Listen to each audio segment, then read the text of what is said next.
Hello, everyone. Thank you for joining our panel on building management. My name is Victoria Muñoz Titos, and I'm delighted to have very talented risk professionals joining our panel today. Thank you to them for making time in the hectic schedules to join our session. Before we get that discussion underway, please let me introduce you to our panelists. Firstly, Michael Ansperger, Chief Risk Officer at Allianz Technology. Michael has held senior leadership positions in the financial industry for more than 20 years, mainly in the domains of strategic projects, process management, reorganization, audit, and risk management. Throughout this time, he has established 5 risk management functions from inception. Since 2015, in his role as Chief Risk Officer, he has been in charge of the global risk management function of Allianz Technology, with more than 12,000 employees in 55 locations worldwide. In this role, he covers enterprise, operational, IT, and third-party risk management. Michael is passionate about the integration of compliance, risk management, and audit into operational procedures, instead of the sometimes observed tendency of isolated expert and reporting-driven approaches. We also have Scott McKinley, Head of Enterprise Risk Management at Almoray. Scott has a track record in developing and embedding risk and compliance functions within the FMCG industry and has worked globally in risk and compliance leadership roles. Scott is passionate about the value of promoting and driving an agile, strong risk and controls culture that optimizes risk and reward. From board to operational business unit level, Scott has proven expertise in leading framework development, processes, tools, techniques, and systems that enable business leaders to make informed and accelerated risk-based decisions. We can now turn to our discussion. Please let me turn to Scott now. As we get back to normal, many challenges remain. Disruptive supply chains, resource shortages, and more. Scott, with your background in FMCG industry, how do you feel we should return to normal working? And what are the key resilience trends we will be seeing from here on? And finally, what do you see as key considerations going forward that we need to consider as we continue adapting and building more operational resilience? I think it's remember that COVID, while tragic in many ways, it has given us new choices and new baselines to work from. So I think we need to think what companies will be doing post the COVID crisis. And that will include many new ways of working. I think the reducing of numbers of people who are actually sitting in offices. I think we've got lots of workers now who would like a choice of whether they work from home or the office or a bit of both and flexible. And I think this brings down to we are getting towards happy workers much more than we had before. Happy workers obviously equal resilient workers in my view. So I think this return to normal is going to be looking at having people who are less dependent on getting to a workplace. And by definition, that getting to a workplace was a resilience weakness in many ways. If you think of the old times where we had a crisis room, which was all set up with bill charts and crayons and things of that nature, that's no longer needed. We have what we were talking today. We have video conferencing that is very, very resilient. So I think we're getting towards a much more normal working, which is much more resilient post COVID. What other perspectives that we need to look at is we need to go deeper into what is resilience and what are the factors there. And what we found at Almoray was it exposed many of our weaknesses when it came to decision making, especially in a crisis scenario. We found ourselves to be too hierarchical, probably too silo driven, and we started to realize what parts of the company really start to contribute and what parts of the company have a very difficult time of contributing, even in day-to-day normal circumstances. To give you one example, we looked at what areas and what departments and functions were sending email traffic when everybody was told to go home. There were some areas that really picked up and really started to reach out and started to join the dots and so forth, regardless of the scenario they were in, often sitting at home. However, there were many areas and people who simply switched off. They had no confidence in dealing with normal business in a remote environment. So I think we need to look at what types of people do we need in the future where we are all connected in much more remote ways, and looking at those jobs that people can do that aren't reliant upon being in a single place. At El Morai, obviously, with 40,000 people, a lot of those people are production people, um, which are dependent on being in a factory environment and producing the food that is produced. However, those other people really need to be looked at in a much more detailed way to see, do they need to be at the place that they need to be, that we've provided for them. Then there's an expenditure involved in providing that place. So that's another perspective. Just coming down to coming out of the pandemic and what are the resilience priorities an organization should be focusing on. I believe it's around agility, it's communication, it's understanding the interdependencies of the various internal departments and functions. Agility is something that you can never have too much of. It's an ability that we give to people through accountability, through devolving of decision making, and through support and a visible management. People feel much more confident to be agile in addressing whatever issue comes across their way. And that's not just a crisis, that is just dealing with a fast moving environment that most companies find themselves in anyway.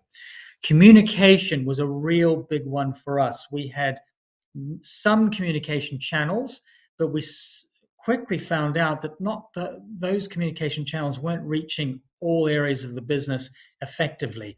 We provided email communications, but we suddenly realized that there's a vast majority of people who weren't able to read emails on a regular basis and weren't able to respond and so forth. So we developed much more effective communication links. WhatsApp was being one that we used effectively for our far-flung depots and so forth around Saudi Arabia. And it was the content of the communication. What people really wanted was real facts and real information. They did not want the company line or what management was trying to get across in some very indirect way. They wanted to know what was the message. And certainly we needed to hone, and we got better at telling people what we knew and what we didn't know. And you can see this challenge also with governments around the world in communicating with people around what the COVID situation was, and admitting very much, and it's a difficult thing to admit, that you don't know all the information when you are in a leadership position. But that was one big thing coming out, I think, of the pandemic. And then understanding interdependencies. Many functions were unable to understand what other functions were doing, so we had a lot of duplication. We weren't able to search and spin good practice in one area against another. So where we tried to do more is identifying those people who are really good at reaching out to people who they didn't know, but they had a good way of understanding and communicating to people who they'd never talked to before, and forming relationships across a matrix type organization. They were the real winners, I think, at the end of the crisis period. And lastly, and I should have mentioned it, is we need to develop much more around the IT tools that support remote working and working across virtual teams and so forth. What the tool we're actually using at the moment is excellent, but we are going to have to get much more mature at getting our people to work effectively in these environments, and not only through visual and voice, but also work being transmitted and worked on in real time and so forth across many people is really important, that we all get good platforms to do that. So that's me. Thanks, Victoria. That's my views on where we're going and coming out of what has been a horrendous 18 months, but I think huge opportunities there for all companies who've done that. Thank you very much, Scott. That really is very insightful. And if I can say that, in actual fact, I think what you're really highlighting is that although it's been hugely challenging, and we can all relate to that, I think what we can also hear from your message is that there are a lot of positives to leverage and continue to progress. And that really puts me in a very good position to connect with Michael. Michael, in your experience, as we look to the future, what are the top three priorities you would like to focus your organization's attention on as we continue to drive a more holistic resilience? I would also like, please, to explore a couple of other points. And how do you think that risk management processes will be required to change further to deal with the opportunities and threats that are arising from the new normal after COVID? And finally, what advice do you have for our audience as you think that we're going to continue moving furthermore into resiliency? What do you think the audience should be considering in their own organizational context? Thank you, Michael. Thank you very much, Victoria, for your question. That is a lot, and I try to bring here my view and my learnings across. But before we step into concrete measures, let me quickly look back and collect a few facts. So now some food for thought to our audience. What is your expected frequency of the next pandemic? Is it 100 years, as it was the last big pandemic, Spanish flu? We all have in mind is 100 years ago. So do we have really 100 years, 1 in 100 event? Or shouldn't we look into certain pandemics where we see that they happen with a 10 years frequency? Or should we look into a scenario where we see that big pandemics, epidemics happen every 25 years? Only some food for thought. And it's not about, are I'm right, is the prognosis right? It's simply a question, are potential threats considered in the risk scenarios? And do you look left and right when you look into the future? But give me another example to look a bit into the future, as we not only have pandemics, we have also other scenarios what we might need to consider. Let us go into the United States, California, San Andreas Fault. In 2006, experts have launched a study saying that the next big one, and they mean a massive earthquake of a magnitude of 8, could most probably happen during the next 10 to 30 years. If you have business running in California, if you have a supplier operating there, or if you have a significant customer base there, do you have such a scenario in your risk strategy? Some around may say it will not happen. But what do you say as a risk manager? You may say, our corporate buildings are earthquake safe, but what is about your people? Are they able to work? What is about the infrastructure sector? What is about water supply, natural gas lines, nuclear power plants? They are, and that we know, are not earthquake safe. So as a risk manager, it's not about betting if this might come or not. The only thing is to consider it in your risk scenario procedures. And that is my only piece of advice, that risk managers should identify relevant threats. We should understand and assess to what extent we could be affected, and of course enforce the right mitigating actions if they are not yet in place.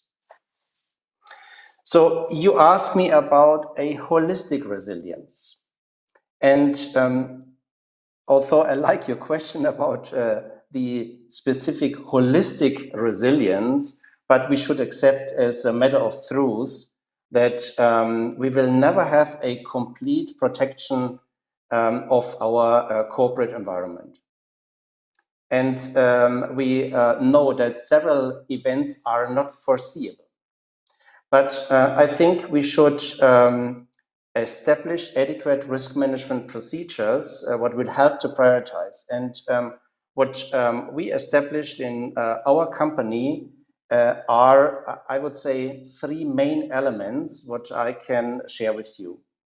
So the first is having a regular emerging threat assessment to identify the top critical issues and make the management aware of this. Look into the future, try to understand, bring your experts together, look left and right, and try to identify those items what you usually don't have on the radar. And these could be things what are usually not in your day-to-day challenges. Cyber threats are on top usually, but what is about disruptive technologies? Are they really considered? Natural catastrophes in certain locations, are they really on the radar? Are the local managers considering this in their activities?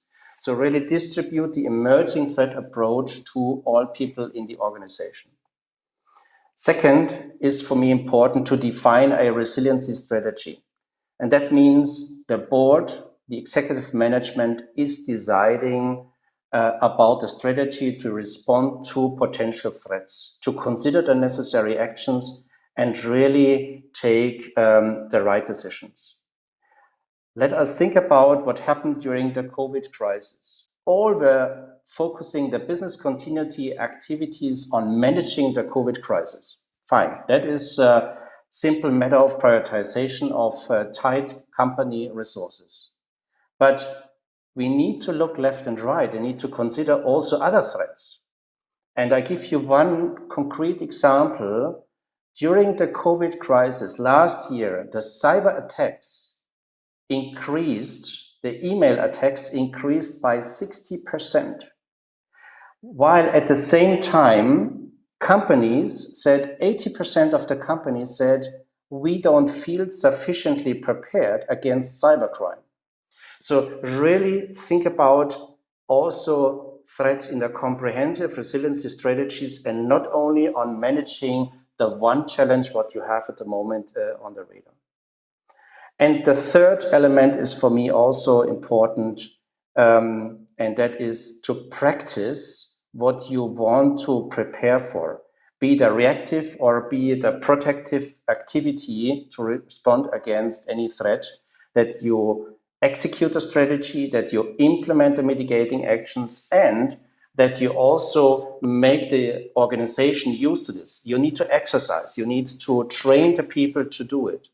If you run a crisis team, it's fine to have it in place, have it on paper, but it's much more important that your crisis response team is really capable to change the mindset in a crisis situation. And that goes when we are running business as usual, goes only when you're exercising that these drills, the response strategies are trained in an adequate way. So your third question on how to adopt on post-pandemic situations, I would look at it from three different angles. The one is the enterprise perspective.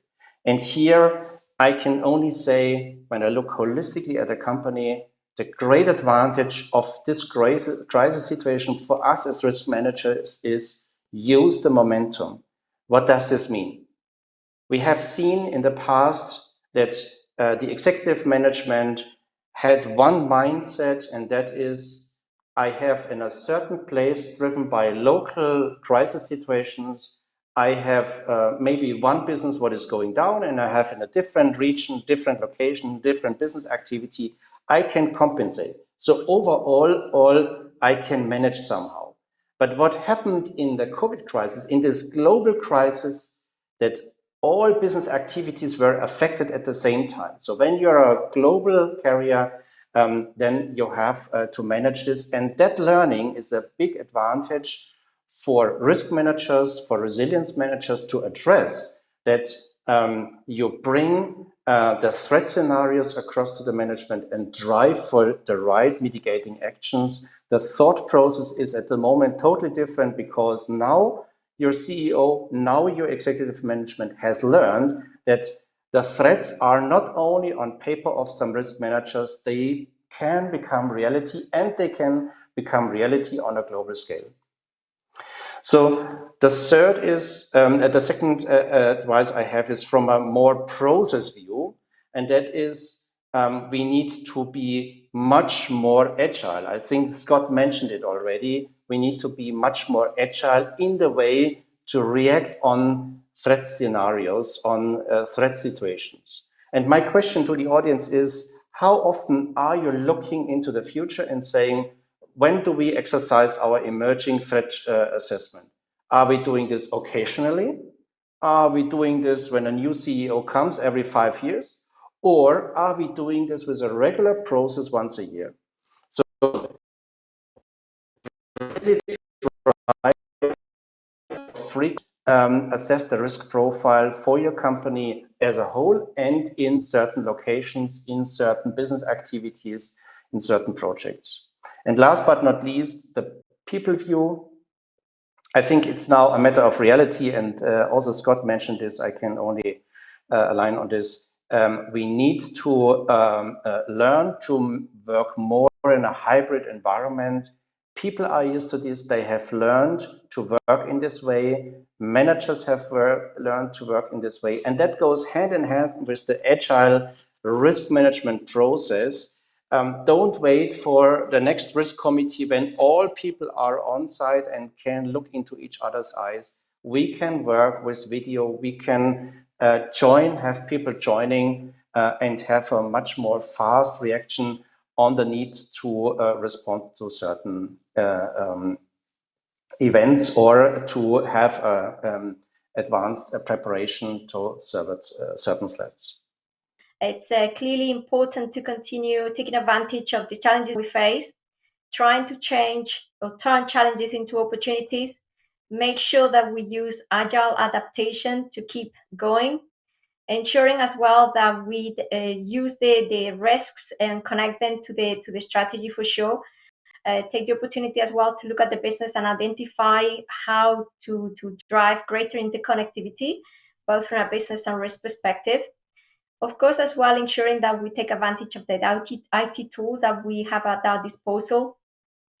Making sure, as Michael was saying, that we don't really lose sight of the current situation as we're trying to mitigate the crisis that we're facing. Continue to scan the future and make sure that we are prepared for the unexpected and really do our best day to day and keep everyone coming together through communication, active engagement from teams, and overall proactive management situations overall of the crisis. With that said, I'd like to go back to our panelists and see if there is any closing comments that anyone would like to add to what I've just been saying. Perhaps for me, Victoria is really, I think, again, coming back to the pandemic, we've got an amazing opportunity to now look back and assess and see how we all did from an emotional, business and a sort of organizational point of view. It's been a long sort of 18 plus months, I think, that has affected everyone on the globe. And I think at the forefront of that has been how people were resilient, how people acted, and how people tried to bring forth their normal way of living and working to a very difficult situation. So I think we've rewritten the rule book on business continuity, and we'll be coming up with lots more theories, hopefully, that will be building on the foundation that was there before the pandemic. And I think students of business continuity were looking back at this as an amazing one-off opportunity to learn and build from. But I think Scott, I think Scott, it's not only a one-time event. Yeah, it is an extraordinary event. But I think we should, even if we are facing smaller challenges, we should take this extraordinary event to train the organization, make the organizations used to a situation that we will face as a natural part of managing a company, that we have to establish an adequate, timely response to critical situations, and not only wait the next 100 years until another pandemic might happen. And thank you, Michael. I think if I can just conclude by saying that clearly this was all about resiliency, and I think the messages coming out of the discussion have been very positive. It really paves the way for more work to continue driving maturity, but it also recognizes all the positive things that can also be drawn out of a crisis. Thank you very much to Scott and Michael for their commitment to the panel today and for their time. Thank you so much.